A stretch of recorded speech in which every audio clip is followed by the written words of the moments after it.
আজকের ওয়েদারটা দেখো বন্ধুরা, খুব সুন্দর একটা ওয়েদার। আর সকাল থেকে এত সুন্দর রোদ ঝলমল আকাশ না, সেই দেখে আর আমি লোভ সামলাতে পারিনি জানো। আর তারপরে এই যে কাচাকুচি করে ফেলেছি, আর এখন আকাশটা আস্তে আস্তে মুখটা গম্ভীর করে ফেলছে। কি জানি কি হবে আজকে রোদ্দুর দেখে, যেটা হয় আর কি। দেখো, এক ছাদ কাচাকুচি করে নিয়েছি। এবারে খালি ডাকছি ভগবানকে যেন শুকিয়ে যায়, বুঝতে পারলে? এই অবস্থা, এই যে মানে আর কোথাও ফাঁকা রাখিনি, যা ছিল সব কেচে ধুয়ে ফেলেছি। আর এদিকে আমার ছেলেরাও, এই যে ওদের একটাই কাজ, সকালবেলা এসে এদেরকে খেতে দেওয়া আর প্লাস্টিকটা সরিয়ে দিয়ে যায়। সারাদিন মানে সারা রাত ঢাকা দেওয়া থাকে আর সারাদিন এমনি খোলাই থাকে। কত সুন্দর নিজের মনে খেলা করছে বলো তো, কি সুন্দর জীবন, তাই না? তো চলো, আমাদের জীবনে যেটা করবার সেইগুলো করতে হবে। সব মিটে গেছে, আমার পুজোও হয়ে গেছে, এবারে নিচে যাই।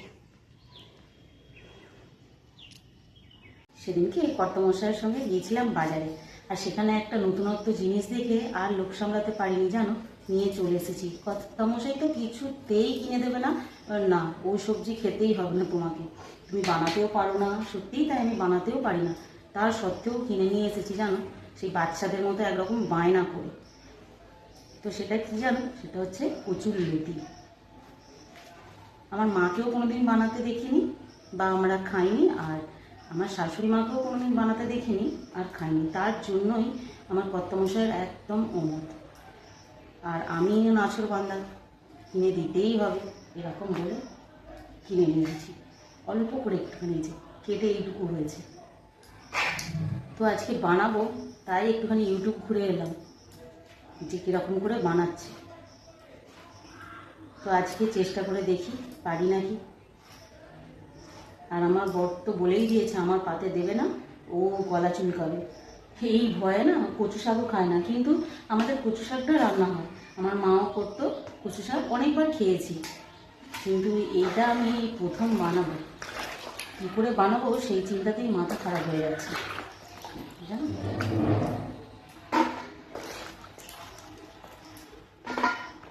চলো, এদিকে ভাতের জল চাপিয়ে দিয়েছি, আর এদিকে কর্তামশাই কদিন আগে ঢ্যাঁড়স এনেছিল, এই জলকে না ঢ্যাঁড়সগুলোও নষ্ট হয়ে যাচ্ছে, ভাবছি ঢ্যাঁড়সগুলোও করে ফেলি।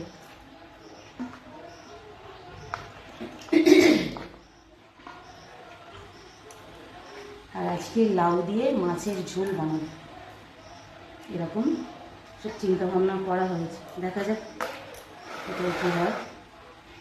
চলো কুটে জোগাড় করে নিয়ে আগে কেটে দিচ্ছি। রান্নার কত দূর বাকি মা? রান্না এখনো অনেক দূর বাকি। এই সবে লাউয়ের ঝোল হচ্ছে, এই যে এখনো লাউ কাটা করে রয়েছে, এই যে সমস্ত যেমন ঢেঁড়সের ঝাল হয়নি, আর সবে মাছটা ভেজেছি আর লাউয়ের ঝোলটা বসিয়েছি। ভয়ে ভয়ে তো আমি ওই কচুর লতি রান্না করলাম আর ভাত করলাম, এই দুটো রান্না সবে হয়েছে, এখনো অনেকটাই বাকি। লাউ ঝোলটা বসিয়ে দিই, তারপর এটা নামিয়ে ঢ্যাঁড়সটা করবো। ভেবেছিলাম আজকে ঢ্যাঁড়সগুলো একটু সিদ্ধ দিয়ে দেবো জানো, কিন্তু দেখলাম অনেকগুলো পাকা পাকা মতো, মানে ওই সিদ্ধ খাওয়ার মতো না, সিদ্ধ খেতে গেলে একদম যে কচি ফুল ঢ্যাঁড়সটা হয় সেটা এটা নয়। তাই ভাবলাম যে আর সিদ্ধ দেবো না, ঝাল করে দেবো, ঝালটাই বেশি খেতে ভালো লাগে।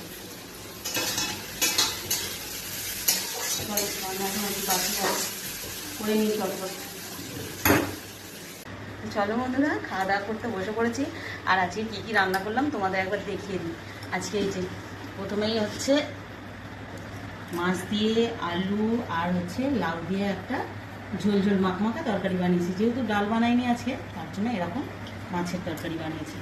আজকে আর ডালের ঝামেলা করিনি। তার সাথে এই পেঁয়াজ দিয়ে শুকনো শুকনো করে বানিয়ে নিয়েছি ঢ্যাঁড়সের ঝাল।